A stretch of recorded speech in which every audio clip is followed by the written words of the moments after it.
Marsoc Bravo, Sentinel Ridge, surrounded, comms degraded. The pause, whined through the receiver, then requesting immediate fire support. The voice did not beg. Marines do not beg. But there was something underneath the flat train syllables, something that did not belong in any field manual. And anyone who had ever been truly surrounded in the dark, who had ever looked in every direction and found nothing but threat, would have recognized it instantly. It was not fear, it was the specific sound of a person who has just understood that the situation is larger than the plan. Through the eyepiece of a Barrett Merady, the world was a circle, cold and magnified, rock and shadow and three ridgelines out, the hard white bloom of military-grade illumination burning against the night. The distance readout pulsed in green at the bottom of the reticle, 1,138 meters. First target, the electronic countermeasures unit that had killed every radio transmission in the valley. Wind from the northwest at 14 miles per hour.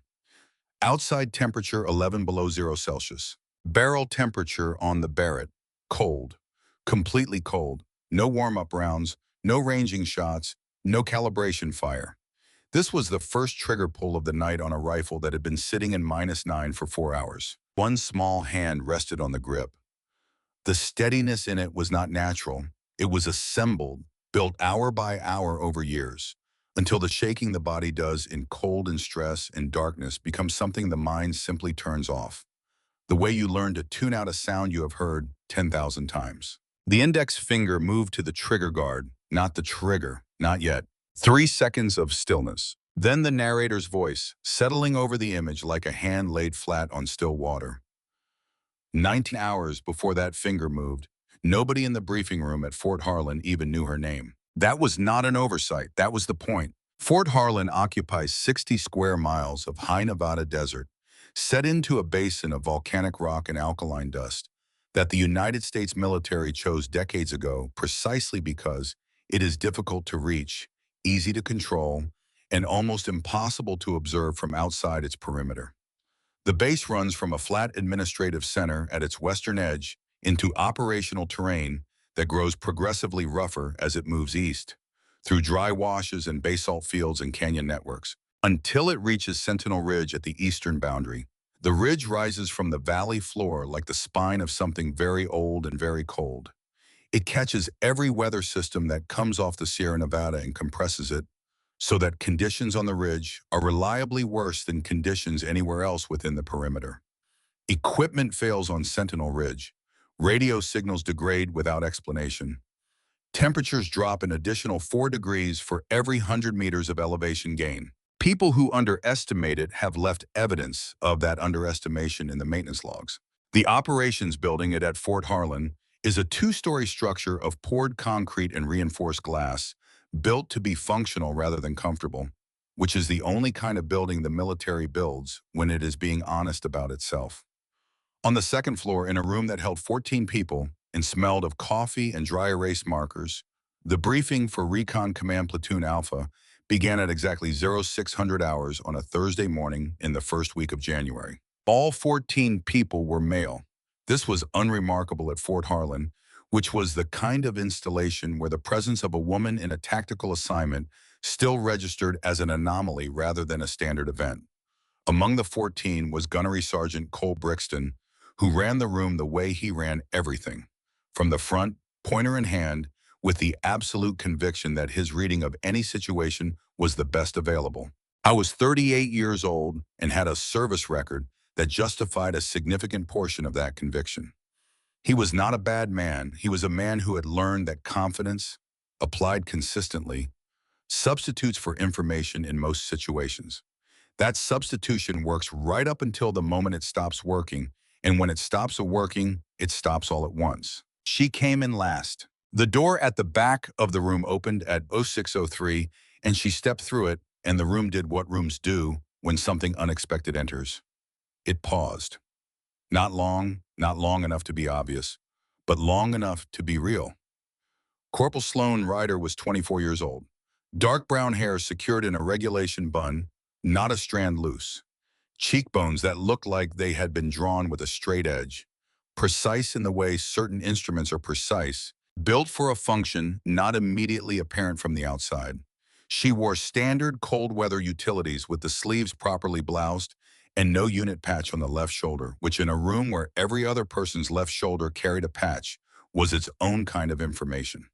She moved to the back row of seats the way water moves through a narrow space, directly without announcing the journey, arriving where she intended to be.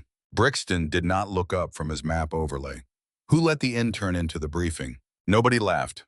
Nobody objected. Two men turned back toward the front of the room. One did not turn back for 4 full seconds, which in that room and that company was a significant interval. Sloan opened a small notebook. Black cover, no identifying marks. She found a clean page and began drawing the topographic representation of Sentinel Ridge from memory, cross-referencing against the projected image at the front of the room. Her contour intervals were correct. She had spent 4 hours the previous afternoon on topo maps and declassified satellite imagery, and she had paid particular attention to the Eastern Approach Valley, where the terrain channelized movement in ways that were operationally relevant. She noted this in the margin in handwriting that was difficult to read from more than a foot away. She did not acknowledge Brixton's comment. She did not look at the men who had looked at her. Lieutenant Colonel Ward Halsey entered 40 seconds later. He was 52, gray at the temples, thinning slightly at the crown, with the deliberate movements of a man who has spent enough time in high-stakes environments that he has eliminated everything unnecessary from the way he carries himself. He paused at the threshold of the room, scanned it once, left to right, methodical. His eyes stopped on Sloan. 1 second, exactly one. A precise measurement of attention that communicated something she filed away for later without interpreting it yet. Then he walked to the front, took the pointer from Brixton, and began. Brixton said, "Sir, who is she?" Halsey did not look up from the map. "Observation support. Don't concern yourself." Brixton looked at Sloan one more time. The look was not aggressive. It was the look of a man recalculating. Then he turned to the assignment board, located the sniper support roster, and drew a slow, deliberate line through a name at the top. He wrote a different name above it in block letters. Sloan watched him do it from 40 feet away. She was close enough to read whose name he had crossed out. Her own. She turned back to her notebook and continued drawing the ridge. The briefing covered the standard parameters. MARSOC Bravo, 8-man element under Brixton's command. Insertion at 2200 via the valley floor approach to Sentinel Ridge. Objective: locate and assess 3 signal relay positions on the eastern face showing anomalous electronic activity over the previous 72 hours. Extraction via the southern egress route no later than Borough 400. The threat assessment slide said low to moderate. The word low appeared 3 times in the deck. Sloan wrote low in her notebook, wrote a question mark beside it. Underlined the question mark once. She had learned early that the most dangerous documents in any operation are not the ones that overstate risk. They are the ones that state it confidently and incorrectly, because confidence eliminates the doubt that might otherwise prompt someone to look harder at what they are walking into. A question mark costs nothing. Ignoring what it asks for costs everything. After the room emptied, she stayed seated for another 60 seconds, watching through the long south-facing windows where people went when they thought no one was watching. Brixton moved toward the motor pool with 2 of his team leads, talking in the focused economy of men working through logistics. Then Brixton separated from the others at the edge of the parking apron, and she watched his reflection in the glass as he pulled out a device that was not a military radio, a personal phone. He turned away from the security camera mounted on the nearest light pole, positioning himself between 2 vehicles, so his back was to both the camera and the operations building. She noted the time, 0641. She turned to a new page in her notebook. The armory occupied the basement of the operations building, a long room with fluorescent lighting and the specific smell of properly maintained firearms, solvent, machine oil, in the faint metallic undertone of metal that has been handled carefully and often.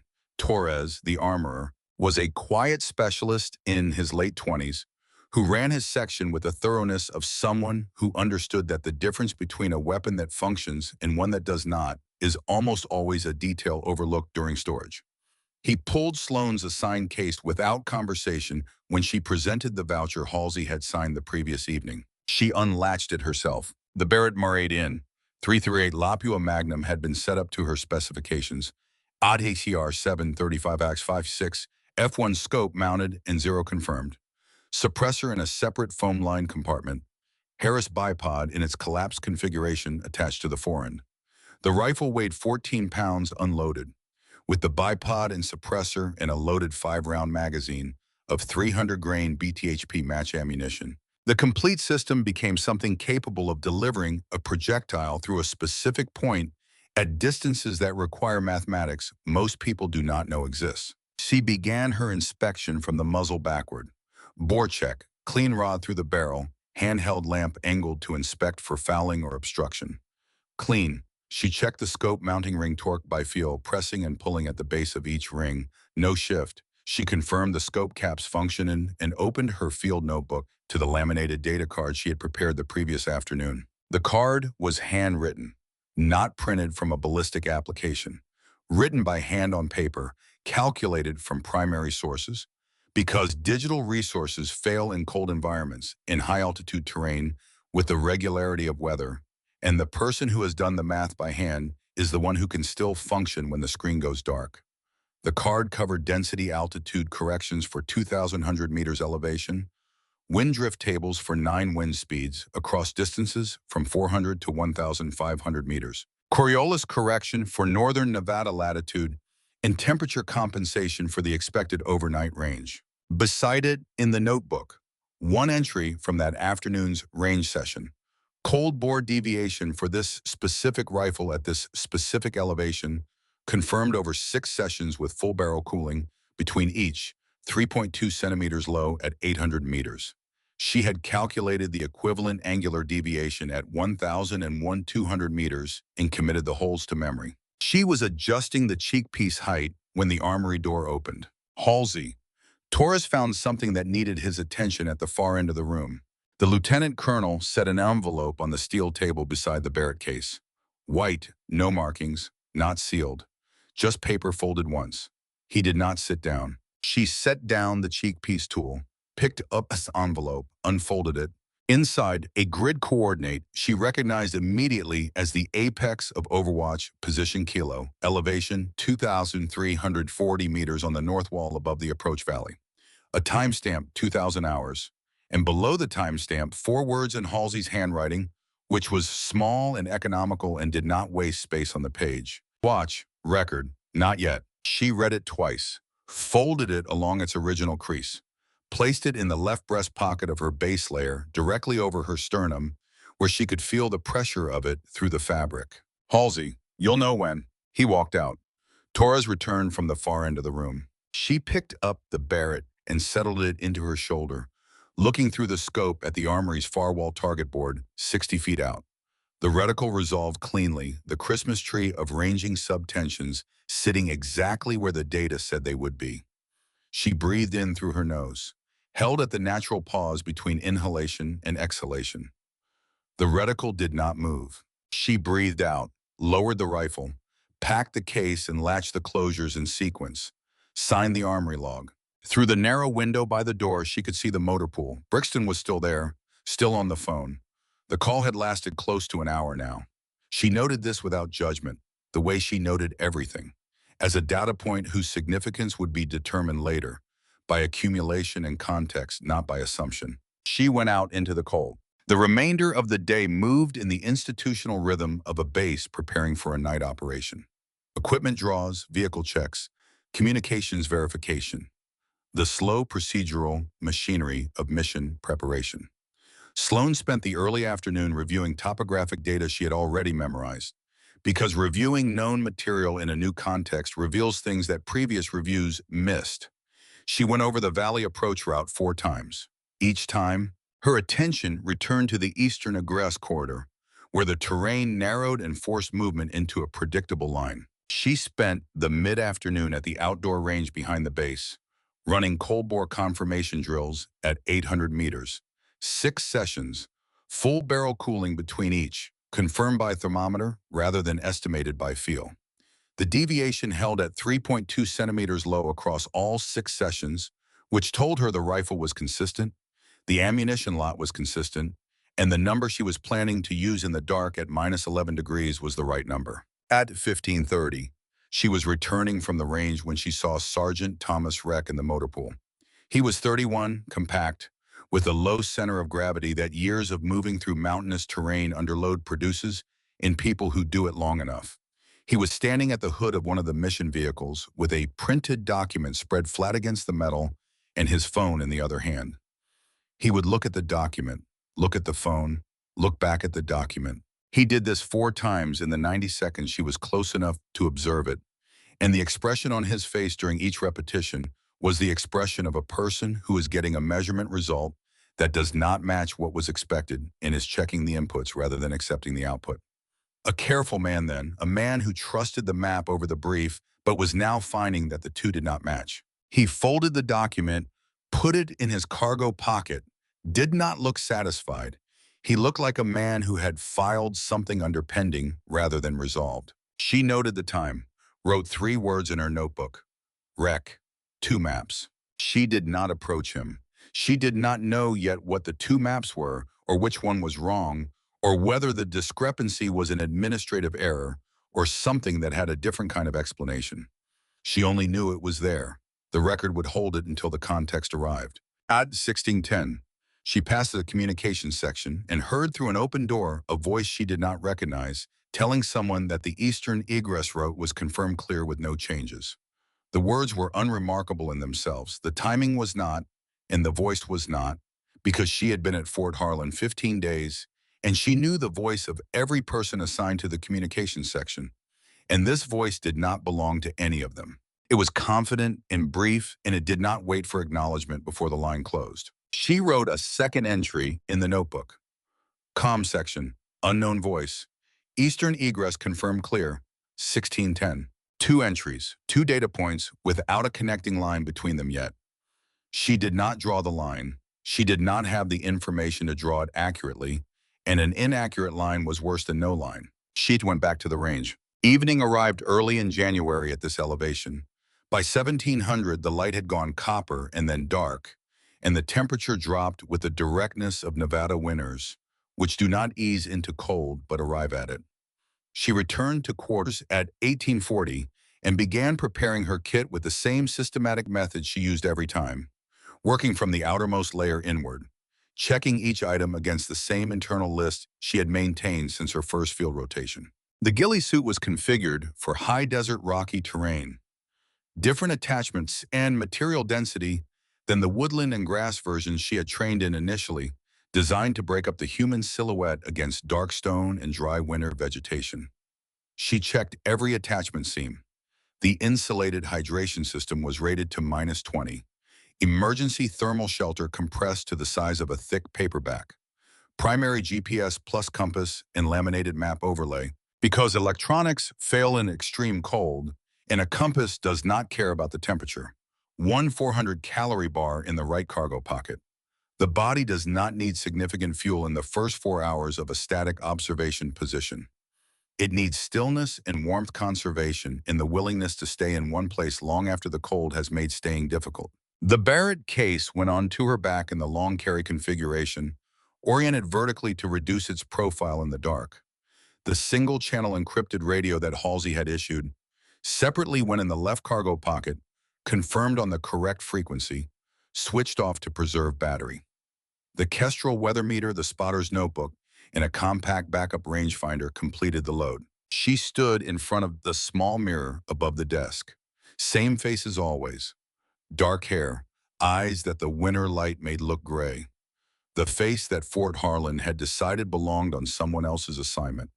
She had been aware of this since she walked through that briefing room door and watched 14 men adjust their idea of who was in the room with them. She had been aware of it and had filed it the same way she filed everything. As data, not as injury. She pulled the balaclava to her chin, picked up the Barrett case, and went out through the side exit facing away from the motor pool in the operations center, moving into the dark between the base lights without passing through any of the pools of orange they created. The infiltration to Overwatch position Kilo covered 5.1 kilometers. No road, no trail, volcanic rock that rang against other rock when you moved carelessly, In care and a tactical approach meant placing each foot flat, weight fully distributed, so that the rock settled under it rather than shifted. She moved at the pace of someone who has decided that arriving correctly matters more than arriving quickly. The first kilometer was a flat wash of compacted alkaline sand, crusted at the surface, hollow sounding underfoot, with scrub vegetation that caught at her lower legs and required her to lift her knees higher than a natural stride. Ground temperature at -9. She was warm enough now. She would not be warm enough in 4 hours. The boulder field at 1.3 kilometers was basalt. Some formations the size of small cars tumbled into configurations that required hands and feet and constant assessment of which surface would hold and which would shift. The Barrett case on her back altered her center of gravity with every change of body angle.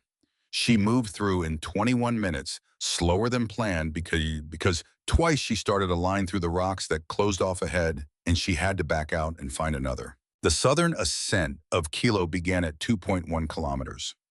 Loose shale on a grade that steepened from 10 degrees to 22, and shale on that kind of incline does not behave predictably. It wants to slide downhill and it will take you with it if you weight a foot wrong, and the sound of shale sliding carries in cold, dry air in ways that compromise everything the approach was designed to protect. She climbed with her weight forward over the uphill knee, testing each step before committing, and the pace slowed to something barely faster than standing still. At 1.3 kilometers below the summit, she found the silhouette line where the ridge profile would put her body against the sky if she stood upright. She went to a low crawl, chest against the cold rock, Barrett case strapped alongside, dragged, elbows and boot toes, one body length at a time. The wind at the crest hit her face with the flat indifference of cold air at elevation, doing what it does regardless of who is in it. She checked compass, adjusted 2 degrees north, continued. The wind at the crest changed direction twice in the last 40 meters of the crawl, shifting from northwest to north to northwest again, and each shift pushed cold air under the ghillie suit fabric and across the exposed skin at the back of her neck. She noted the variability. Wind at the summit behaved differently from wind in the valley below, channeled and redirected by the rock geometry of the ridgeline itself, and the behavior she observed during the approach would be different from the behavior during the firing sequence hours later. She would read it fresh when she needed it. Reading it now was only useful as a baseline. The summit of Kilo was a fractured shelf of basalt approximately the size of a large room, with a natural break in the rock on the northern face where freeze-thaw cycles had cracked the formation into a low irregular parapet. She had hoped for this parapet based on the topo data. It was there. She settled behind it without standing at any point, keeping her profile below the rock line throughout. 8 minutes to establish the firing position. Barrett on bipod, legs adjusted for the slight downward angle of the platform toward the valley. Suppressor threaded to the muzzle crown and hand-torqued to specification. Scope caps off. Magnification at 22 power for initial survey. Starting elevation reference dialed for 1,000 meters, to be adjusted per actual range once targets were ranged. Kestrel weather meter clipped to the parapet at her left hand, positioned for continuous wind readings. She settled into the position, found the scope image, let her breathing slow. The valley opened below her as though it had been placed there to be observed. Sentinel Ridge ran along the far side, its silhouette complex and irregular against the sky, the higher points picking up faint moonlight from the thin crescent above. Between her position and the ridge, the valley floor showed the textures of rock and dry vegetation in the scope's ambient light performance.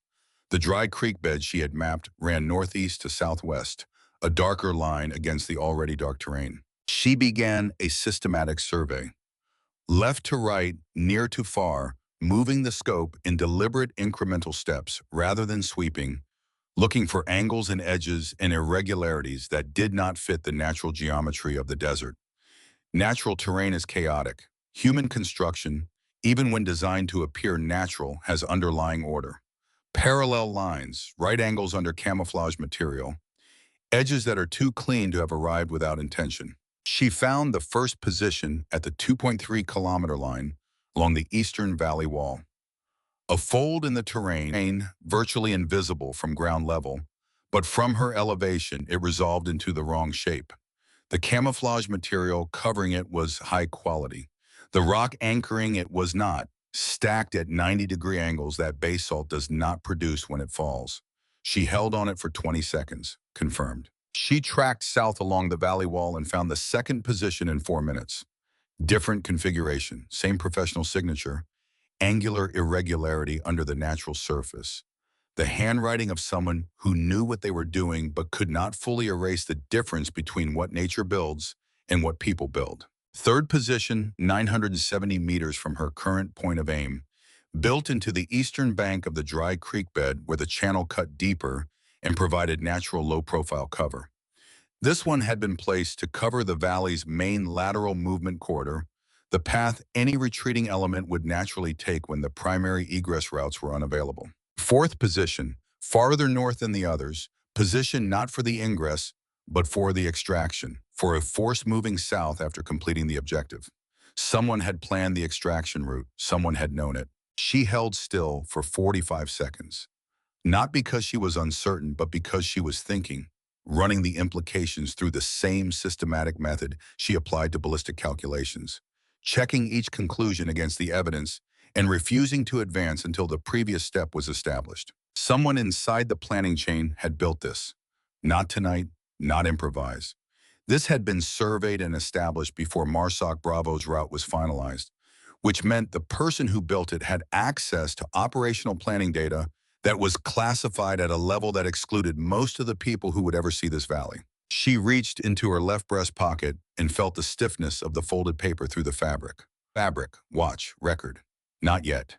She opened her notebook, wrote the coordinate of each position, the estimated configuration, the bearing from her location, the time of observation. She wrote the timestamp in the margin, 22 and 11 hours. She took out the single-channel radio, held it. Not yet. She replaced it. The Marsoc command channel, which she was monitoring on a secondary receiver clipped to her left shoulder strap, came to life at 22:13. Brixton's voice, controlled and professional. Bravo is moving, initiating valley approach. All elements check in. 7 acknowledgements. The element moving. 8 operators. She tracked the valley floor until she picked them up. A file of shapes moving along the dry creek bed using the natural depression for cover. Disciplined interval. No unnecessary illumination. Point element probing ahead of the main body. Brixton at position 4 in the file, which is where a leader who knows his job places himself. Far enough back to see the whole element, close enough to affect what the point finds. She ranged the lead element as they moved, 1,100 meters, 1 through 50, 980, crossing into the engagement window of the first prepared position. Her breathing was metronomic, 3 counts in, 2 counts hold, 4 counts out. The Barrett lay absolutely still across the parapet rock. The world through the scope was steady and clear and very cold. At 22:47, without warning, the valley changed. Every illumination array along both sides of the eastern valley wall activated at once. The darkness that had been absolute became something close to noon in 3 seconds. Military-grade floodlighting, covering the valley floor in hard white light that destroyed night-adapted vision and made every operator on the valley floor visible from any angle. Their shadows fell sharp and definite on the pale desert rock. Then 3 detonations, sequential, 2 seconds apart. Directional charges at the 3 southern egress roads. Not lethal, precise. The debris they produced collapsed each corridor completely, filling the rock channels with rubble. No one was moving through tonight. Brixton's voice held together for exactly 1 sentence. Bravo, we are pinned, requesting immediate fire support. Then static. The command channel collapsed. She was already moving her scope to find the source. Ran the valley perimeter systematically until she found it in 11 seconds. Compact, gray-housed, military-grade communications disruption system, positioned in the rock face of the eastern wall, 1,138 meters from her position, 80 meters above the valley floor. Well-sighted for maximum frequency coverage across the entire valley. Invisible from any position below. She ranged it precisely, 1,138 meters. Dialed the elevation turret. Checked the Kestrel, 14.2 miles per hour west-northwest, gusting occasionally to 17. She held the windage correction in her mind. 8 operators on the valley floor, no communications, no egress routes. The 4 prepared positions had not yet opened fire, which meant whoever was running this was watching or waiting, letting the trap close fully before the next phase. The gap between the current moment and the moment those positions opened fire was not a gap she could calculate because she did not know the operator's orders. She knew only what she could see, and what she could see was a box being closed around 8 trained men with no way to call for help. Not yet had a condition behind it. The condition was the point at which observation no longer served what observation had been ordered to serve. She had observed. She had recorded. The positions were logged, time-stamped, coordinated, documented in details sufficient for a legal record. Everything the notebook could hold had been placed in it. The threshold was now. She pulled the single-channel radio. 2 clicks, pause, pattern she and Halsey had established during preparation 3 days ago. Communicated, threshold crossed, engaging. She replaced the radio. She came back to the Barrett. Cold bore deviation, 3.2, centimeters low at 800 meters. She had already translated this to the angular hold required at 1,138 meters. She adjusted her point of aim 4.1 centimeters above the critical component of the ECM unit, the transmission array housing mounted on the left side of the box. She settled the reticle, found the target, let the crosshair sit on the adjusted hold. Kestrel reading, 14.1 miles per hour, steady for the last 15 seconds. The best conditions she was going to get on this ridge tonight. She breathed in, held at the natural pause. The reticle was still, absolutely still. She had built this over 3 years, and it did not leave her when she needed it. Cold bore, first shot of the night. A rifle that had been sitting in -9 for 4 hours. A target at 1,138 meters. A wind that could shift in the next 2 seconds. She did not think about missing. She had learned not to do that. Missing was a variable. It existed. Thinking about it spent resources needed for the mechanics of not missing. Her index finger settled on the trigger. She held. The valley floor below held 8 operators in artificial daylight in a silence from the radio that had stopped meaning anything useful. She fired. The shot did not sound like what people who have never fired a suppressed precision rifle expect it to sound like.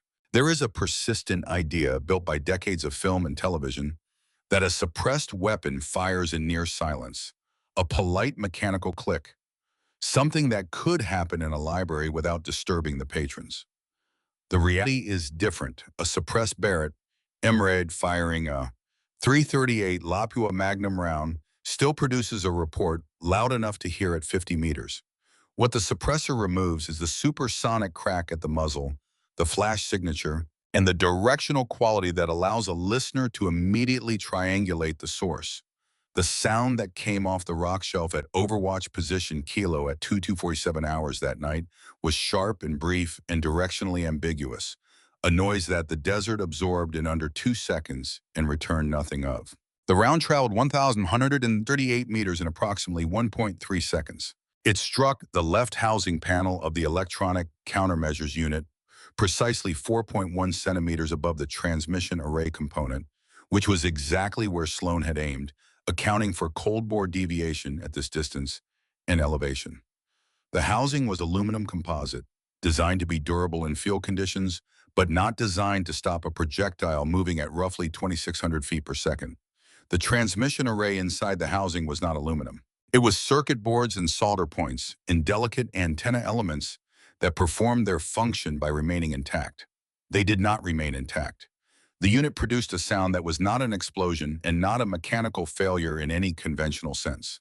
It was the specific sound of something that was doing its job being instantly prevented from doing its job, a sharp crack followed by a descending electronic tone and then nothing. The radio frequency opened up like a window raised in a sealed room. On the command channel, Brixton's voice came through immediately, raw and stripped of the professionalism that the previous transmission had maintained. Comms are back. Comms are back. Who fired? Say again, who fired? Nobody answered. There was no asset on the command channel authorized to answer. There was nothing out there assigned to Sentinel Ridge that night except the Bravo element on the valley floor, and none of them had fired. At Overwatch, position Kilo, Sloan had already cycled the bolt. The spent .338 casing ejected to her right and landed on the rock shelf with a sound she registered without looking at it. Her left hand came up to cycle the bolt handle forward, chambering the second round. She was back in the scope in under 3 seconds. The second target was 976 meters south-southeast, a firing position built into the eastern creek bank, set at an angle designed to cover the valley's main lateral corridor. The person operating it had been making adjustments to the elevation dial of whatever weapon system they were running, corrections that told her they were close to acquiring a firing solution on the clustered MARSOC element below. She could see the movement in the scope, small and deliberate, the kind of movement that precedes a trigger pull. She did not have the luxury of a full wind recalculation. The Kestrel reading from 90 seconds ago read 14.1. She accepted that number, applied the previously calculated windage hold, and adjusted elevation for the 162-meter difference in distance from her first shot. 14 seconds from the first shot to the second. The round struck the cluster of detonating cord rig behind the position, the secondary initiation circuit for the directional charge the operator had been preparing to use against the valley floor. The detonation was small and contained, less than what the charge would have produced if used as intended, but enough to destroy the position's offensive capability and enough to produce a flash that the MARSOC element below would have seen clearly. The operator scrambled backward from the wreckage, not hurt, not in the fight anymore either. Brixton's voice. Contact east. Flash 2 positions. Still no egress south. We need a route. She was already on the third target. This one was the most technically difficult shot of the night. The third prepared position sat at the base of the ridge's northern wall, 1,260 meters from her location, with a lateral angle that required her to account for both wind drift and a slight rightward cant in the terrain's geometry. More critically, the target itself was not stationary. Whoever had established this position had placed it behind a rock formation that provided excellent cover but also meant the only viable point of engagement was a specific equipment cluster, visible through a 12-inch gap in the rock face. 12 inches at 1,260 meters is not a large target. It is a problem that requires a specific kind of patience. She held her breath. The wind shifted. She felt it in the exposed skin of her cheekbone, a degree of change, 3 or 4 miles per hour difference in the gusts, the kind of variability that makes the difference between a precision shot and a miss that changes everything. She waited. The wind dropped back. The Kestrel needle settled. She had 2 seconds, maybe 3, in which the conditions would be as close to stable as they were going to get on this ridge on this night. She fired. The round went through the 12-inch gap and struck the power coupling of the illumination array control unit, the device that was keeping 11 separate high-intensity floodlights burning across the valley floor. Not all of them. The western lights stayed on, but the 4 lights covering the eastern egress corridor went dark simultaneously, and in the sudden change from full white exposure to partial shadow, the geometry of the valley floor shifted in ways that mattered to 8 men who were currently standing in it. Brixton, eastern lights are down. Rec, get me a route north. A new voice. Rec, controlled faster than expected. North corridor is viable. I need 30 seconds. She had given them 30 seconds. She was already moving. In a fixed overwatch position, repositioning after firing creates a specific tactical problem. The sound and signature of a suppressed rifle, ambiguous as they are, still create a general sense of direction in trained personnel who are listening for them. 3 shots from the same location over 90 seconds creates a pattern. Patterns can be backtraced, especially by people who were trained for exactly this kind of analysis. And whoever had planned the operation at Sentinel Ridge tonight had included people who were trained for this. She had expected pursuit. She had planned for it. She broke down the firing position in 45 seconds. Bipod collapsed, suppressor off the muzzle, and into the case. Scope caps on, Barrett secured. The notebook went into the cargo pocket. She was moving before the Barrett case was fully latched, crawling back from the parapet on her elbows, keeping her profile below the rock line until she was 3 meters back from the edge. Then she stood and moved at the crouch into the shadows on the south face of Kilo's summit. She had identified the secondary position during her initial survey of the terrain before the operation began. It was 32 meters south and 11 meters lower than the primary parapet, a depression in the rock where two boulders had fallen against each other and created a natural hide that offered concealment on three sides in a line of sight down the western approach to Sentinel Ridge. She had noted it in her notebook at 21:15 as a fallback position, and now she used it, settling in behind the larger boulder with the Barrett case at her left side and the single-channel radio in her right hand. She pressed transmit. 2 clicks, then 3. The prearranged pattern for repositioned, continuing observation. Below in the valley, the situation was reorganizing. Brixton had pulled the element into a compact defensive perimeter around the creek bed's deepest section, using the cut bank as cover on the south and east sides. From her new position, she could see 6 of the 8 men clearly through the scope at reduced magnification. The other 2 were on the perimeter. They were professionals, and professionals do not stand in the open when they can avoid it, and they had found the best available cover quickly. But available cover in a valley that someone has spent time preparing for exactly this scenario is never quite enough. She watched Rec move. I went north along the creek bed in a low crawl, alone, moving faster than someone his size should have been able to move in that gear. And she tracked him through the scope because the northern quarter was where she had identified the mobile ambush element during her initial survey. He did not know it was there. She knew it was there, and she had already taken it apart with the third shot. But the physical evidence of her work was not yet something Rec could see from ground level. I was operating on the assumption that the North Corridor might be viable, which was the right assumption, but the difference between might be viable and is viable was something that had been resolved from 1,260 meters 3 minutes ago. He reached the corridor entrance, stopped. She could see him processing what he was looking at, a firing position that had been rendered inoperative, its equipment cluster blown, the operator gone. He looked at it for a long time. Then he keyed his radio. North is clear. I don't know why, but north is clear. Brixton, take it now. Everyone move. The element began its extraction. She watched them file north, using the creek bed for cover until it ran out, then moving across open ground toward the ridge approach in 2-man rushes, one pair covering while the next moved. The fundamentals of fire and movement applied to a situation where there was no return fire, but also no certainty there would not be. They moved well. They moved like men who were not sure they were going to make it, but had decided to move as though they were. She held her scope on the valley until all 8 had cleared the open ground and entered the rock cover at the base of the northern ridge. 8. She counted them individually. 8. Then she lowered the scope and let herself breathe. This is what happens to the body after precision shooting under stress conditions. The focus that the mind enforces during the act of firing, the absolute narrowing of attention to the mechanics of the shot, releases after the final shot, and the body remembers all at once what was being suppressed during it. The cold returned as a physical weight. Her hands shook once briefly and stopped.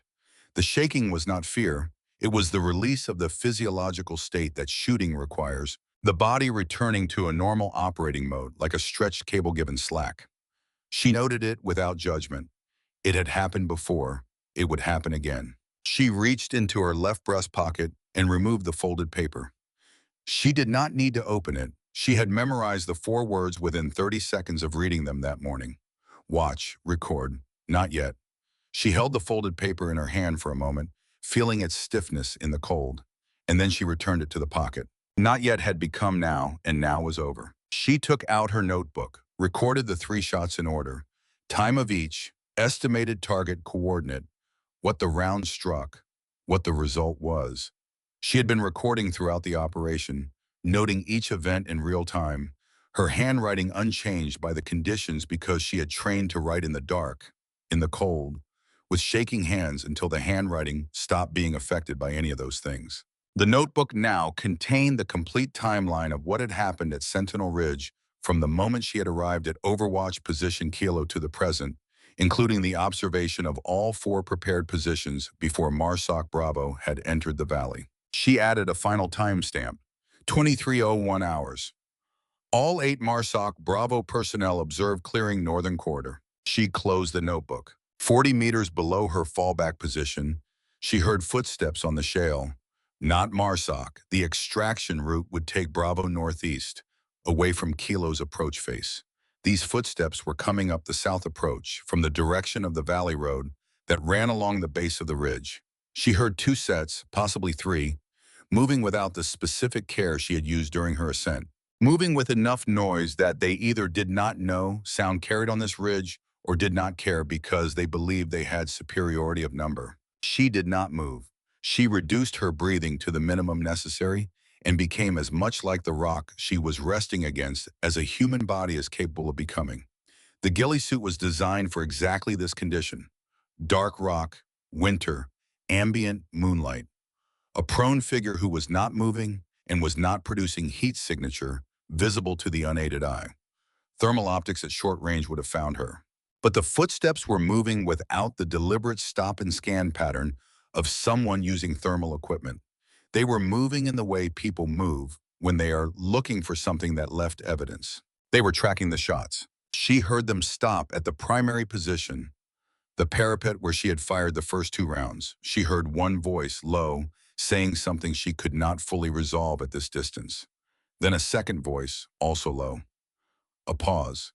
Then the first voice again, with a quality that was not quite alarm, but was adjacent to it. She identified the sound that followed. One of them had found the ejected brass, three casings from the Barrett, lying on the rock shelf where they had landed. She had not collected them, not because she had forgotten, but because leaving them had been a calculated decision made during the approach planning. Brass left in sequence, by distance, by direction, told a story. The story she had chosen to tell was the one the casings told now. A single shooter, 3 shots, then gone. The casings were in a tight grouping because she had not moved between shots, and the grouping told anyone examining them that whoever had fired was either extremely composed or extremely experienced. In the dark, on a rock shelf at -11 degrees, under the conditions of an active tactical event, both possibilities were alarming in their own way. The voices went quiet. She heard them move back, eyeing the approach. She held her position for another 4 minutes after the sound faded, which was longer than necessary but shorter than the outer boundary of reasonable caution. Then she picked up the Barrett waste and began her extraction from Kilo. Meanwhile, at Fort Harlan's operations building, Ward Halsey was standing in front of a monitor showing drone feed of Sentinel Ridge when his communications officer told him that Marsoc Bravo was reporting successful extraction via the northern corridor. All 8 personnel.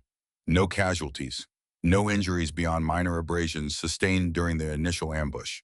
The element was moving toward the designated extraction point and requesting vehicle pickup at grid reference November 7. Halsey did not respond immediately.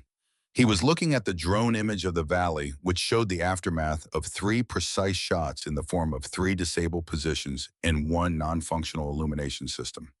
He had been watching the drone feed since 2200, and he had seen the lights come on, and he had heard the command channel die, and he had seen, from altitude, the moment the electronic countermeasures unit failed and the channel came back. 1 shot. The ECM unit, the channel reopened. He had counted the shots after that. 3 total, elapsed time 91 seconds. 3 positions addressed. The Bravo element alive. His communications officer was still waiting for a response. Well, Halsey, get Brixton on the line when he reaches extraction. The officer nodded and moved to the console. Halsey turned back to the drone image. The valley was quieter now. The remaining western lights were still burning, casting long, flat shadows across the rock. The positions that had been active were not active anymore. The personnel who had operated them were not visible on the drone feed, which meant they had withdrawn, which told him something about how the operation had been structured. A force designed to trap, not to pursue, which was consistent with what the trap had been designed to accomplish. It had not accomplished it. He found himself thinking about the brass on the rock shelf, which the drone's resolution could not show him, but which he knew would be there because he knew the shooter and he knew how she thought. The brass was not carelessness. She did not make careless mistakes. The brass was a message to whoever came looking, and whoever came looking tonight would carry that message back to whoever had sent them. That was exactly what he needed. He pulled out his own personal device, not a military radio, and sent a message to a number that was not stored under a real name in his contacts. The message was 4 words. It read, "She fired, 0 casualties." The response came back in under 40 seconds. Confirmed. Preserve the record. He powered the device off and replaced it in his inside pocket. Brixton reached into the extraction point at 23 when in Tate. The vehicle was there. All of them. He stood at the rear of the lead truck and did a physical count himself, hand on each man's shoulder as they loaded, 1 through 8, because he was the kind of leader who needed to feel the count rather than simply hear it. 8. He stood outside the truck while the others loaded. The Nevada desert around him was dark and cold and completely indifferent to what had just happened in the valley. He could still see the western lights of Sentinel Ridge burning in the distance, small and orange and steady, like something that did not know the evening had not gone according to plan. Rec appeared at his shoulder. Neither of them spoke for a moment. Then Rec reached into his cargo pocket and placed something on the hood of the truck. 3 rifle casings, 338 Lapua Magnum, laid in a line with the open ends facing the same direction. Brixton looked at them. Rec.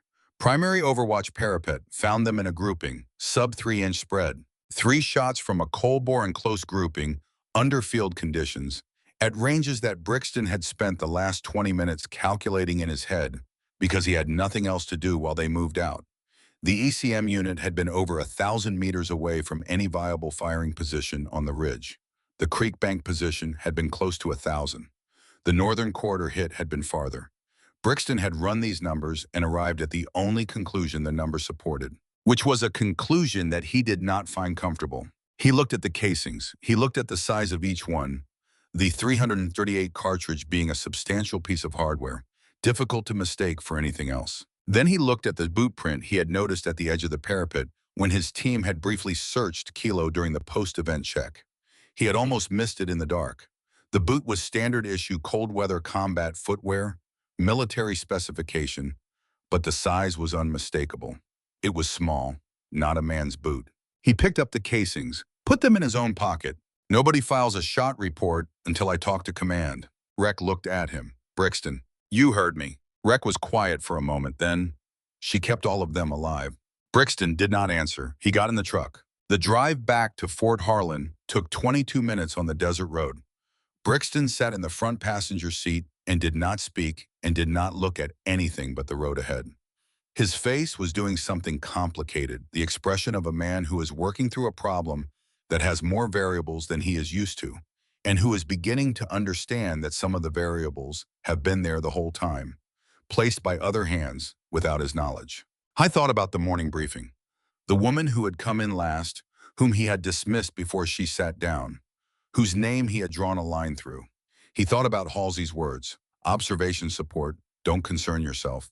He thought about what observation support meant in a context where the person providing it had been sitting on a ridge at -11 with a Barrett M8, while his 8 men were pinned in a lit valley with no comms and no egress, and had then proceeded to reopen the comms and clear the egress in 91 seconds. I thought about what kind of person does that.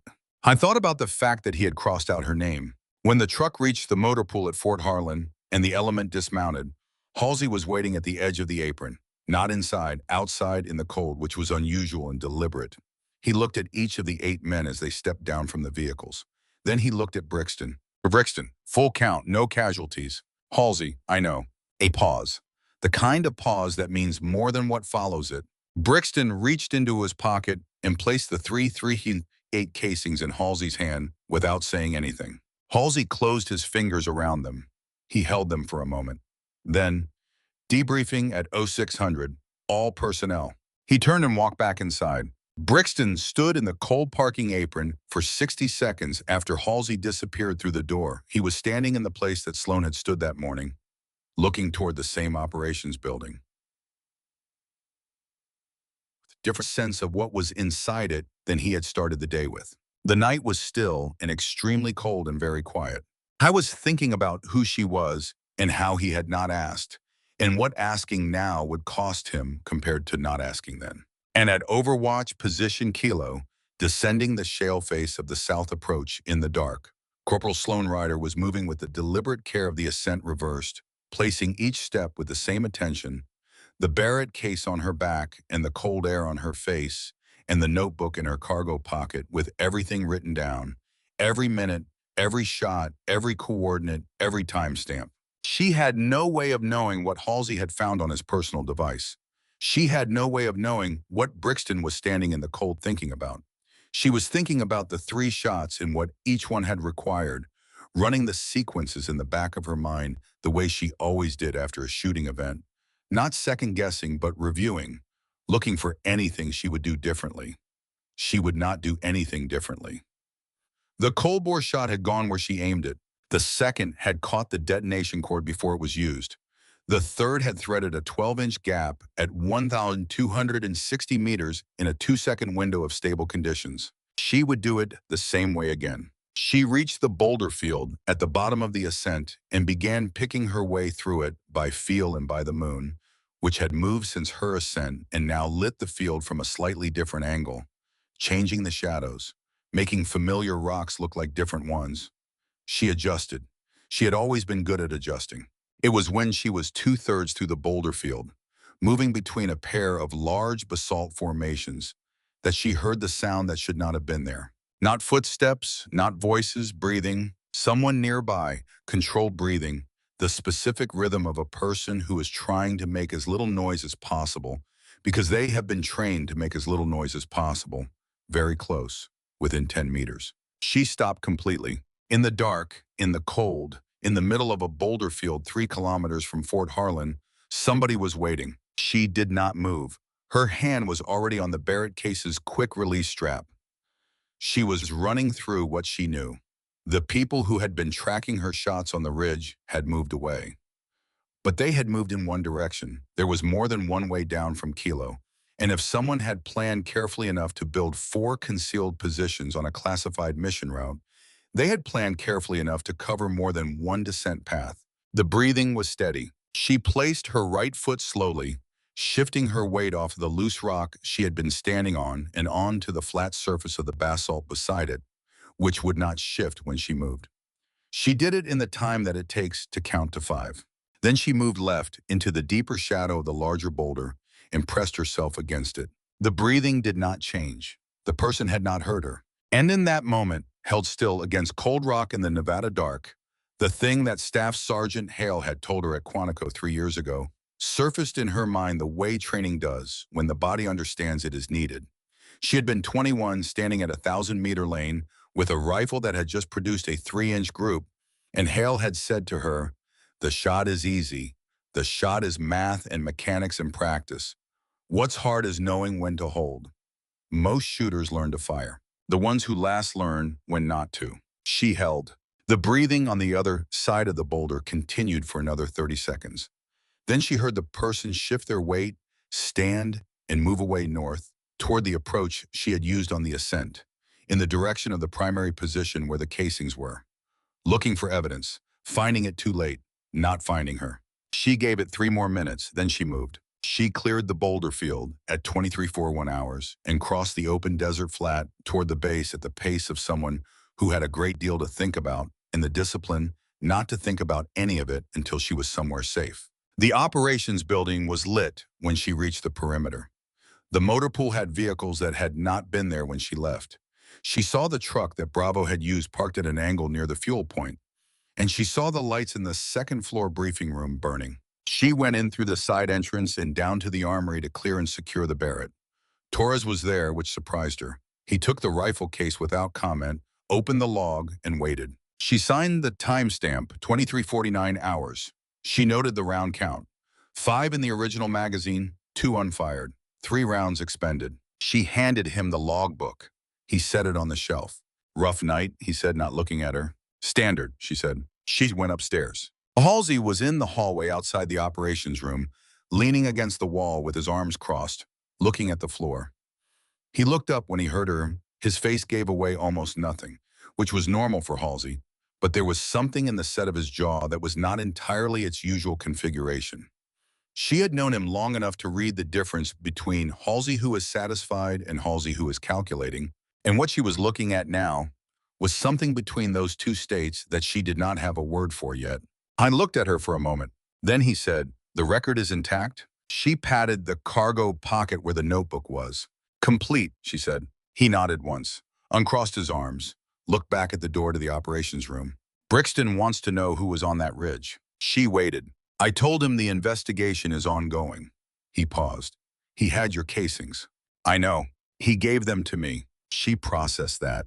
Brixton had found the brass, and instead of using it to build a case against her, he had handed it to Halsey, which was either an act of someone who trusted Halsey's judgment more than his own, or an act of someone who had already begun to understand that the evening had been more complicated than he had been told it would be, and who was choosing, for the moment, not to be the person who simplified it incorrectly. Halsey, get some rest, 06 debriefing.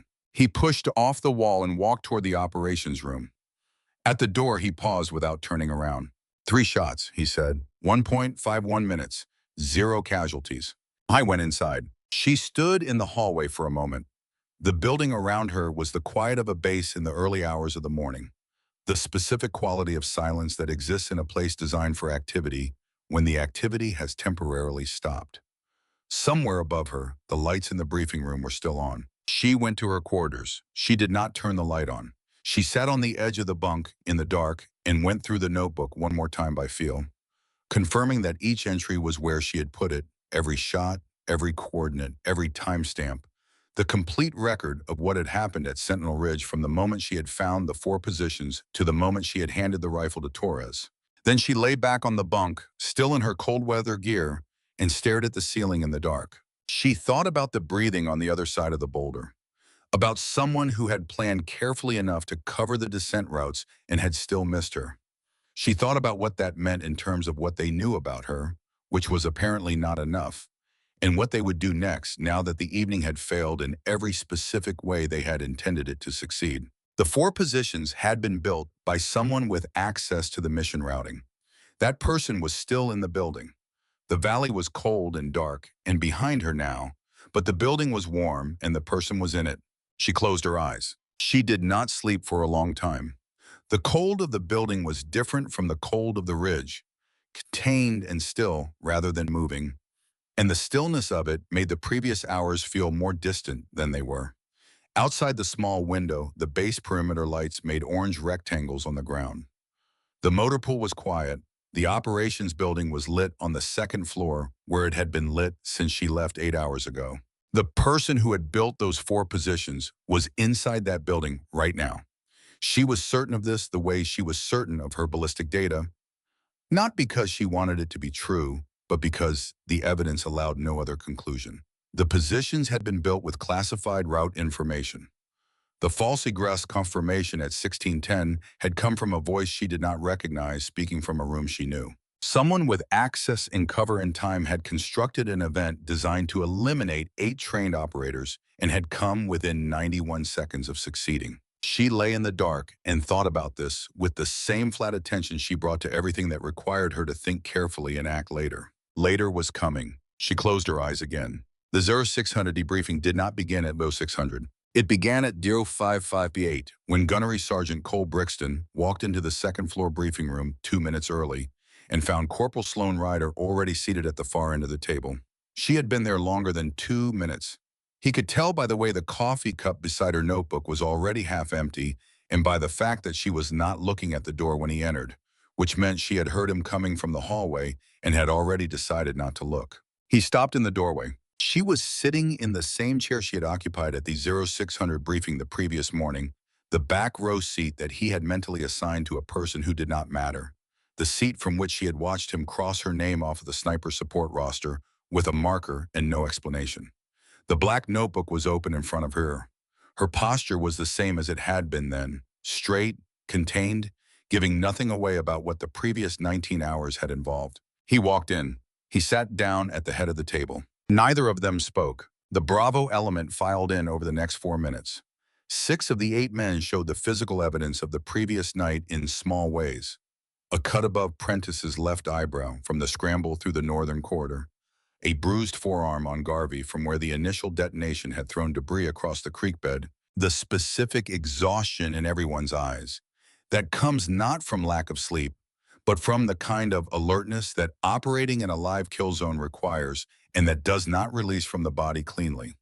Sergeant Thomas Reck came in last among the Bravo element and sat without looking at anyone, And before he set his hands on the table, he placed 338 Lapua Magnum casings in a line in front of him, upright, open ends facing the same direction, which was the direction of Sloane's chair. Nobody commented on the casings. Halsey entered at 0601 exactly. He was carrying a folder that was thick enough to suggest it had been assembled over a period of time rather than the previous evening, and it had a red classification border on the cover that everyone in the room could read from their seats. He set it on the table and remained standing, and the room came to the specific quality of attention that Halsey's presence always produced, which was not the attention of people who are afraid of someone, but the attention of people who understand that what is about to be said will matter. He did not open the folder immediately. He looked at the room the way he always looked at a room before speaking in it, left to right, methodical, taking inventory not of faces but of states. Then he began. Last night, MARSOC Bravo was engaged at Sentinel Ridge by 4 pre-positioned hostile elements using equipment emplacement consistent with advanced knowledge of the mission route, all personnel extracted without casualties. 3 of the 4 hostile positions were disabled by precision fire from Overwatch Position Kilo. The electronic countermeasures unit that severed your command channel was also disabled by the same fire. 0 fatalities, 0 injuries attributable to the fire support. The room waited. Gunnery Sergeant Brixton, you have formally requested identification of the asset responsible for that fire support. I am going to answer that request this morning. Before I do, I need you to understand the context in which that answer exists, because the answer is not simple, and it is not complete without the context. Brixton said, Sir. Halsey opened the folder. What he removed was not a single page. He pulled out a stack of documents and placed them face down in the center of the table, sliding them to a position accessible to everyone without being immediately readable, and then he looked down the length of the table toward Sloane. Corporal Ryder, your notebook. She placed it on the table without standing, slid it toward him with a single push, a movement that covered the length of the table with no drama. He caught it, held it for a moment by its cover without opening it, and set it squarely on top of the folder. Everything that occurred at Sentinel Ridge last night, from first observation at 22:11 hours to final shot at 22:47, is documented in this notebook in real time. Coordinates, timestamps, shot data, environmental conditions, and a complete record of 4 prepared hostile positions that were identified and logged before MARSOC Bravo entered the valley floor. The room absorbed this in stages. The sequence of understanding moved through the assembled faces in a visible wave, each person arriving at the implication at their own speed and arriving at the same place. She had known the positions were there before Bravo stepped into them, which meant that what happened at Sentinel Ridge was not a rescue improvised from a ridge by someone who had stumbled into a firing position with a rifle.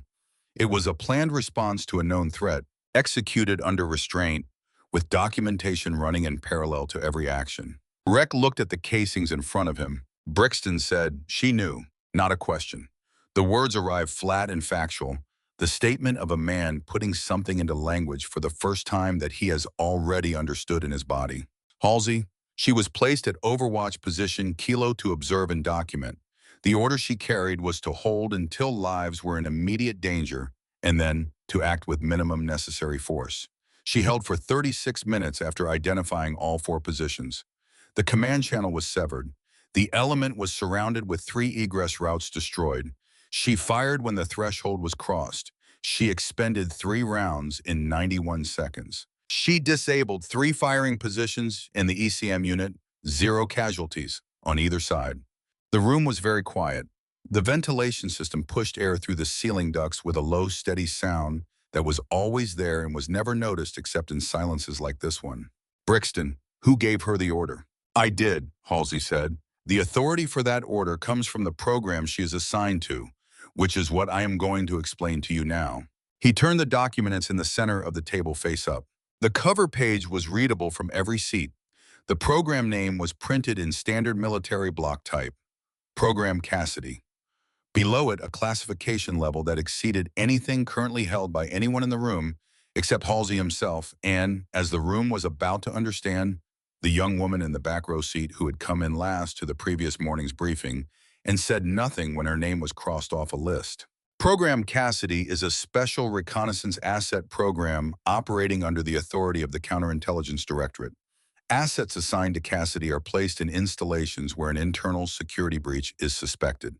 They operate under reduced profile covers, are given access to active mission planning through standard channels, and are tasked with observing, documenting, and when operationally required, physically responding to events that confirm the breach. The program exists because the most dangerous compromises to military operational security do not come from outside the wire. They come from inside it, from people who attend the same briefings, eat in the same mess hall, and are trusted because the trust was built over time and was never seriously questioned. He let that sit for a moment.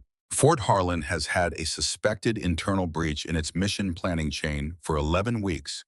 The anomalous electronic activity flagged at Sentinel Ridge was not anomalous. It was fabricated. The signal was planted specifically to generate a mission that would send MARSOC Bravo into a prepared engagement zone. The objective of whoever planned last night's operation was not tactical. It was not training related. It was to eliminate 8 personnel before those personnel could provide testimony in an active counterintelligence investigation. Garvey, from the middle of the table, testified to what? Halsey looked at him for a moment. The kind of look that answers a question by making clear the question will not be answered here. That is not information I am releasing in this forum. Brixton had not moved since Halsey started. Both hands flat on the table, eyes fixed somewhere between the folder and the middle distance. The face of a man doing structural engineering on a building he lives in and finding that several of the load-bearing elements are not where the original plan said they were. The map, he said. Halsey looked at him. The terrain overlay. Before the mission, I received an updated version from the intelligence section. Different from the standard issue, I used the updated version. He stopped. He started again more slowly. The North Corridor was on the standard map. It was not on the updated one. Whoever removed it from the updated version knew the south routes would be destroyed. If Rec hadn't physically checked the ground and found the North Corridor open, we had no exit at all. Well, Halsey, that is correct. Someone in my own intelligence section handed me a map that was designed to get my people killed. Yes. Brixton stared at the table for a moment. Then, there was a voice in the comm section yesterday afternoon, around 1610, someone confirming the eastern egress clear. I didn't recognize the voice. Halsey said nothing. Sloan said nothing either. She had written that voice in her notebook at 1610. She had written it and not yet understood what it meant. Now she did. The word landed in the room without softening. Brixton said, "Who?" Halsey picked up the field notebook. He opened it to a page he had already located, turned it so the writing faced Brixton, and slid it down the table. The entry was time-stamped 0641 the previous morning, written in Sloan's small economical hand. It read, B personal device non-military. Pre-mission call.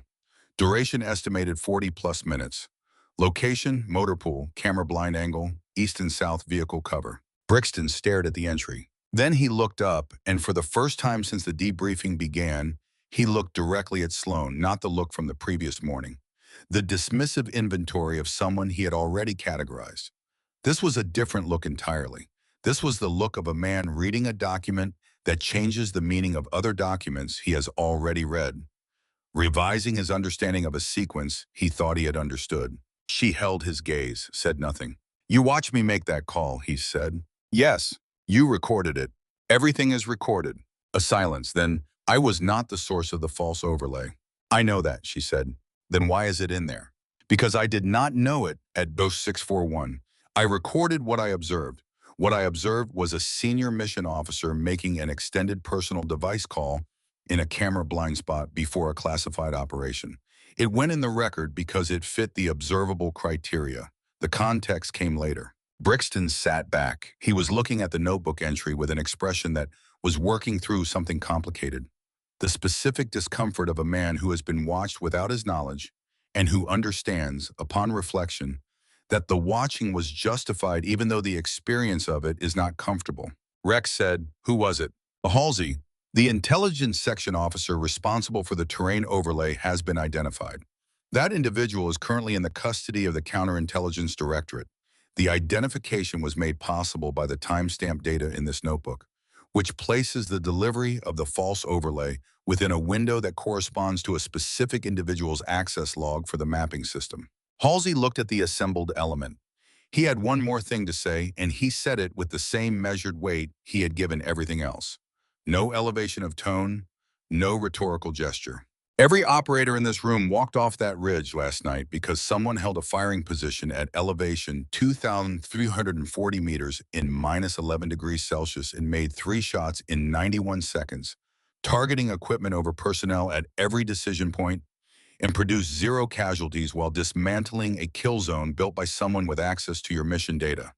That person is Corporal Ryder.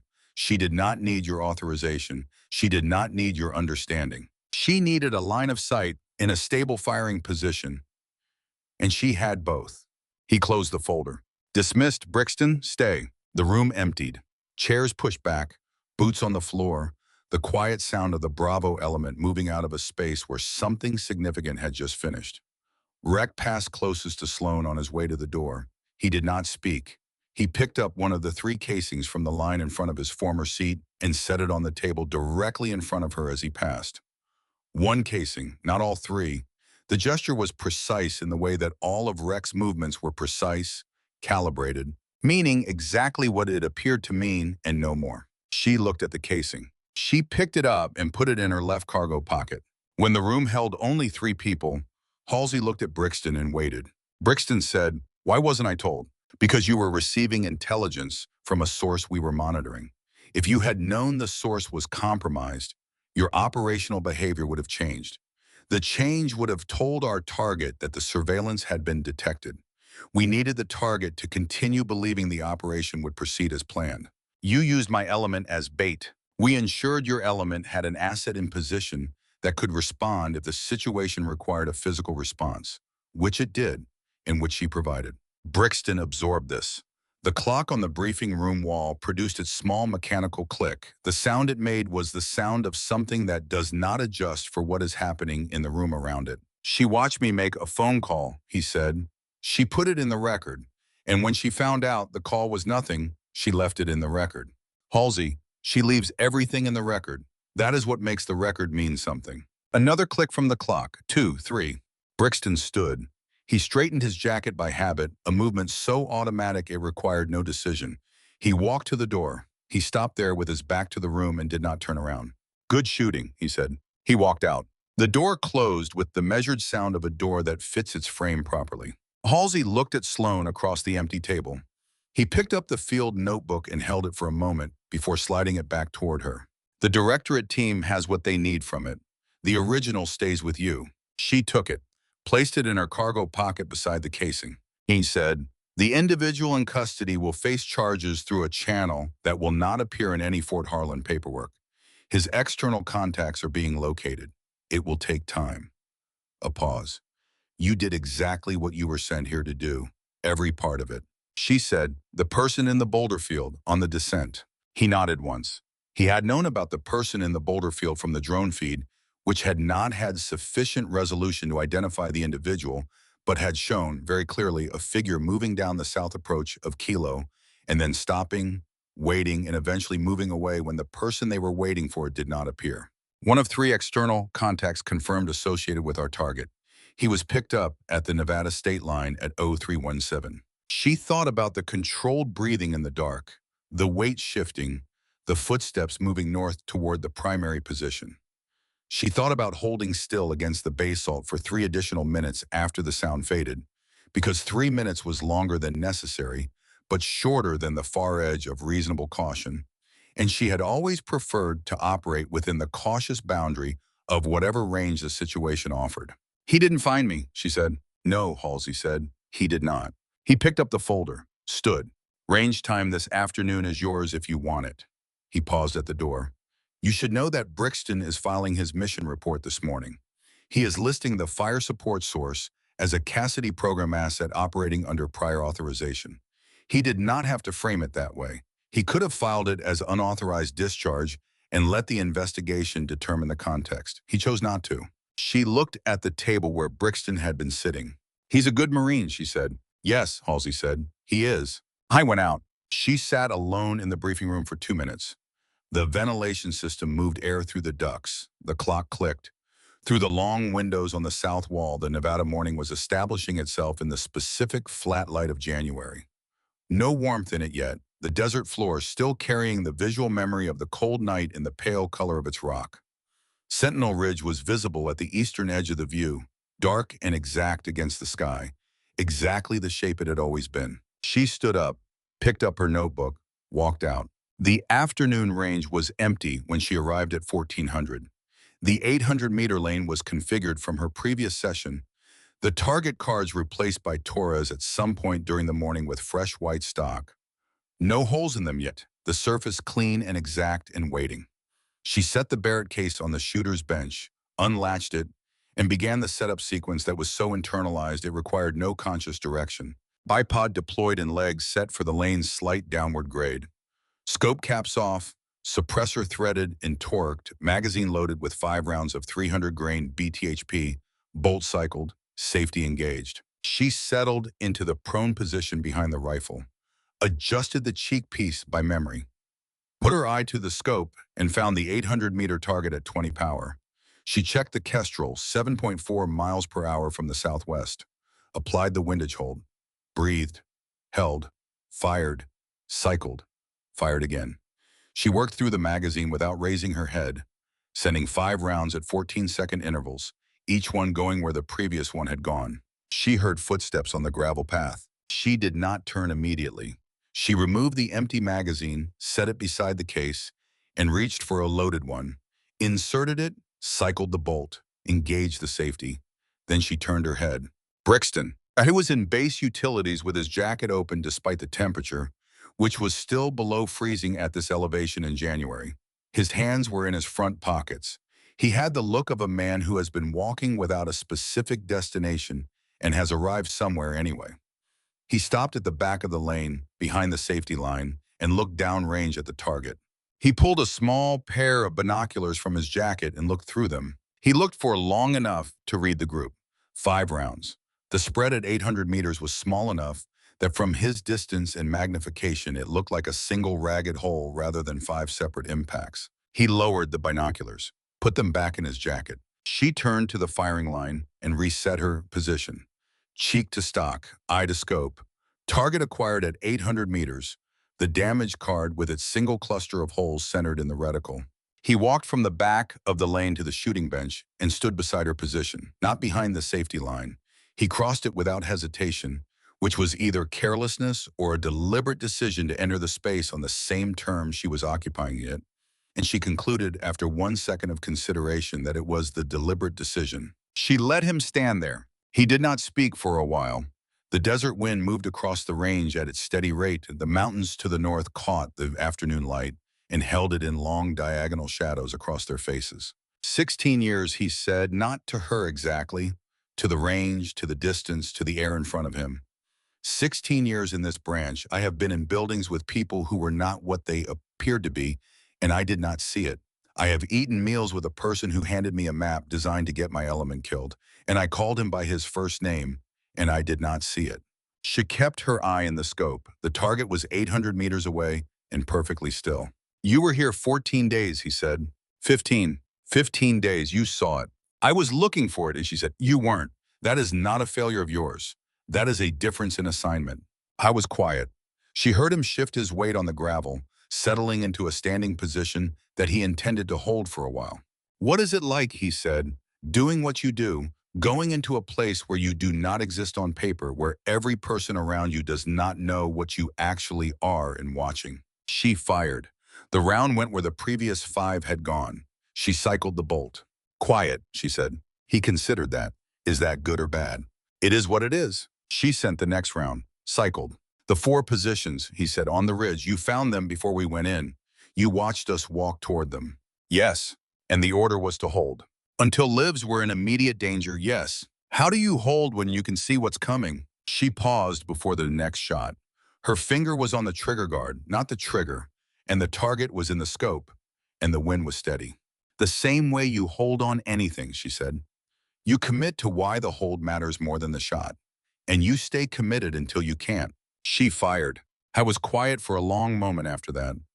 Then he moved to the spotting scope she had set up on its tripod to her left, the one she used for wind reading and impact calling when running solo drills. He looked at it. He adjusted the height with 2 fingers on the adjustment collar, bringing the eyepiece to a level that worked for someone of his height, which was different from hers by about 5 inches. He put his eye to the glass. "Your last group is 1 hole," he said. "I know. That is not a figure of speech.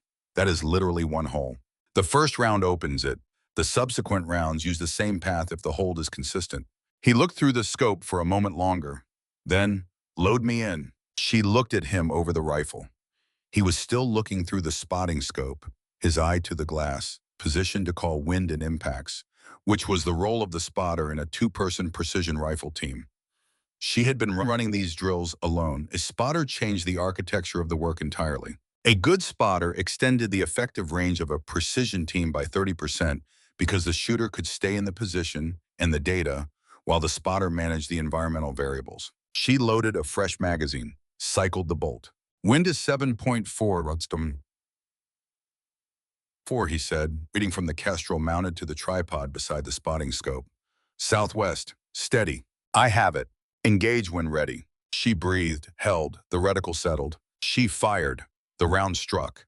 The impact was visible through the spotting scope before she asked. He said, "Center, slightly left of previous group, maybe 2 millimeters." Wind shifted a half knot right as I broke the shot. I felt it. "Correction?" "Half mo right. I have it." "Send it." He said it the way a spotter says it, flat and professional, without the hesitation of someone learning a new role. The word arrived cleanly and she used it. She was already in the position, already in the scope, already at the precise respiratory pause that made the shot possible. He had given her the call and she had applied it before the wind could shift again. She sent the next 4 rounds in the magazine, one every 14 seconds, each time receiving the impact call from the spotting scope before cycling the bolt. The wind shifted twice more in the sequence, minor variations, and she applied corrections before each subsequent shot based on the kestrel data he was reading to her, and each impact came back centered or within 2 millimeters of centered, which at 800 meters with wind variation is not a result that happens without the combined work of the shooter and the spotter operating as a coordinated system. When the magazine ran dry, she engaged the safety and lowered the rifle. He straightened up from the spotting scope, looked down range, then back at her. She was sitting up from the prone, brushing the fine grit of the shooting mat off the front of her jacket. She was 24 years old, and she had the face that he had dismissed in the briefing room the previous morning. And in the afternoon light of the Nevada range, with the smoke of the last round still visible at the muzzle of the Barrett's suppressor, she looked exactly like what she was, which was a person who had been built for a specific and difficult purpose and who operated within that purpose without apology and without the need for anyone to understand it completely. He reached into his jacket pocket, placed something on the shooting bench beside the Barrett case. She looked at it, the second of the 3 casings from the Ridge, the one he had kept after giving the third to Halsey. "You left these on purpose," he said. "Yes, because you knew someone would come looking, and I needed them to find evidence of the shot, not evidence of the shooter." He looked at the casing on the bench, then he looked at her. "I crossed your name off that roster," he said, "at 0600 yesterday morning, in front of 14 people, without asking who you were or why you were there." She said nothing. "I'm not going to tell you that was a mistake I won't make again, because that's the kind of thing people say when they want the other person to feel better rather than when they actually believe it." He paused.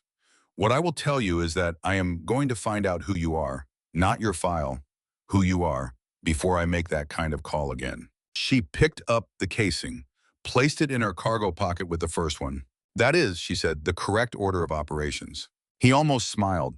It was brief and it was small, and it was the expression of a man who has spent a long time operating in environments where humor is a luxury and who still remembers how to recognize it. He picked up the spotting scope tripod, collapsed it, and handed it to her. She took it. She began breaking down the Barrett, working through the sequence in the reverse of setup.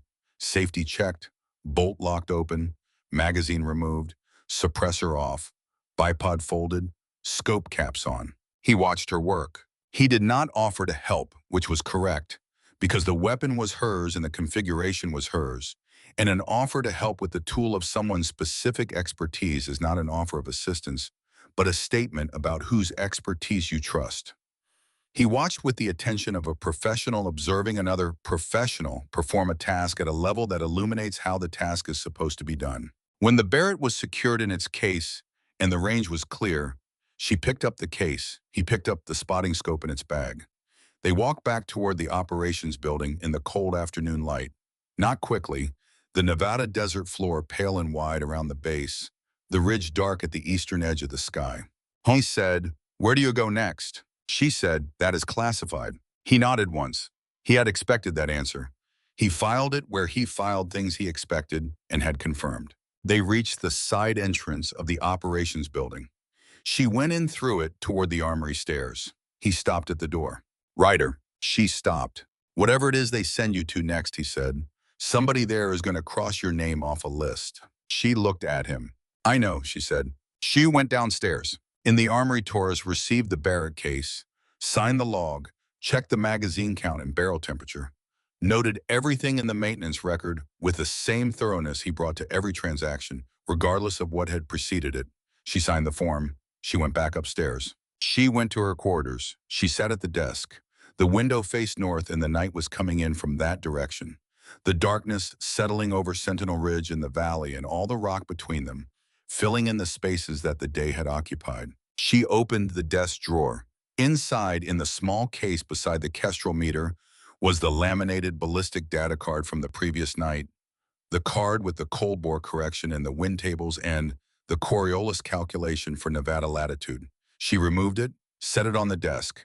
Then she opened the field notebook to the section in the back she used for archiving completed mission data, and she transcribed the key figures from the card into the permanent record. The elevation, the conditions, the deviation, the corrections that had been applied and confirmed. She was finishing the last entry when the knock came. Single knock, not Torres, not Brixton, not Halsey. None of those three knocked with that particular quality, which was the knock of someone who was trained to be here and was not comfortable being here, the knock of someone performing an action that was procedurally required and personally unfamiliar. She said, "Come in." The door opened. The person who stepped inside was young and male and wearing clothing that belonged to no unit she recognized, with a face that had been trained to present no distinctive features, the kind of face that passes through memory without leaving a mark. He carried one envelope and he placed it on the desk beside the open notebook with the economy of motion of someone who has delivered these before and has learned that no additional action is required. He stepped back. He went out. The door closed. She looked at the envelope. The seal on it was not Halsey's. The classification border on the cover was a color she had not seen on any Fort Harlan document, a color that belonged to an administrative chain she had been briefed on during her Cassidy program orientation as a chain that existed above and parallel to the program's own command structure, a chain whose activation meant the scope of an operation was changing in ways that the original program parameters did not cover. She opened it. One sheet inside, printed, not handwritten, a grid coordinate, a timestamp reading 48 hours from this moment, and below the timestamp 3 words, "Cassidy goes wide." She read the coordinate. She knew the elevation range it described without needing a topo map because she had memorized the elevation bands of every operationally relevant terrain system in the continental United States during her program orientation, and the numbers on this page described a mountain environment that was colder and steeper and more remote than Sentinel Ridge, a place where the margin between what was planned and what was survivable depended on preparation of a quality she understood how to produce. She read the 3 words again, "Cassidy goes wide." The program name in the first position meant this was not a new assignment outside the program. It was the program expanding, moving beyond what it had been when she was handed a voucher for a Barrett case and a folded piece of paper with 4 words on it and sent to Fort Harlan. Going somewhere the program had not operated before, which meant the breach being investigated was larger than Fort Harlan, and the documentation she had produced here had confirmed something that required the next step to be taken in a different place under different conditions. She did not call Halsey. The envelope had not come through Halsey's channel, and Halsey's channel was not the appropriate response to something delivered outside it. She folded the sheet along its crease, placed it in her left breast pocket, over her sternum, where she had carried Halsey's 4 words for 19 hours. She opened the small case in the drawer and removed the Kestrel weather meter. She opened the ballistic notebook to a clean section, not the section she used for current mission data, a section further back that had been blank for months, reserved for conditions she had not yet encountered. She turned to the first clean page. She began writing. The numbers she wrote were the beginning of a cold calculation. Elevation corrections for terrain significantly higher than Nevada, temperature bands below what she had operated in before, wind behavior in a mountain environment with a different aspect ratio than the ridge country she had been trained in. The math was the math. It did not change because the environment changed, but the inputs changed, and the inputs had to be right before anything else could be right. She worked through the calculations until the core tables were complete, reviewed them once against the raw inputs, found no errors, and capped the pen. She stood and went to the closet. The cold weather kit from Sentinel Ridge was on the top shelf, unpacked and dried. She lifted it down and began checking it against what a higher and colder environment would require differently, noting the gaps that supply would need to fill in the morning. Nobody would file a report about the envelope tonight. The 48-hour clock had started the moment it was opened. She turned back to the desk, picked up the field notebook, opened to the last entry. All 8 MARSOC Bravo personnel observed clearing northern corridor. 23:01 hours. She turned to the next clean page, wrote the new coordinate and the new timestamp. Below them, one line in the same small, precise hand. Cassidy goes wide. Preparation phase begins. She closed the notebook. She thought about Brixton standing beside the spotting scope on the range, reading wind data in the flat cadence of someone doing a job he understood, and the way the two-person system had worked when both elements were doing what they were built to do. She had not expected that from this day. She turned off the desk lamp. In the dark, she moved to the bunk and lay back without removing her base layer. Her hands folded over her sternum, over the left breast pocket where the new sheet sat against her. The pocket that this morning had held Halsey's 4 words. The pocket that always held the current order, whatever form it arrived in. She had worn the same base layer on the ridge last night, and the handwriting she had pressed through the fabric in the armory at 0730 the previous morning now felt like something from a different week, though it had been less than 24 hours. Watch, record, not yet. She had watched. She had recorded. She had fired when not yet became now. And she was still here. The element was still here. The record was intact. 48 hours. She was already in the terrain of the coordinate, running it in the part of her mind that ran these things in parallel with whatever her eyes were doing, building the approach picture from the elevation data, noting the differences from what she had worked in here. Higher, colder, different aspect to the wind likely. She would need to confirm the temperature band corrections, and she would need different materials in the gilly for whatever vegetation the new elevation and latitude produced. She would make the request to supply first thing in the morning, and she would frame it in language that did not explain why. She was good at language that did not explain why. Outside the window, the Nevada night held the desert and Sentinel Ridge, and the valley between them in the same indifferent dark. It held everything. The ridge was the same shape it had been this morning and last night, and every night for 10,000 years. And what had happened at its base tonight was already becoming the past, already becoming something that would exist only in a notebook, in a directorate file, and the memories of 9 people, 8 of whom were asleep in the barracks, 2 buildings over, and 1 of whom was lying in the dark, calculating ballistic corrections for terrain she had never seen. She closed her eyes. She was already at the next thing. Nobody asked where she was going. Nobody needed to.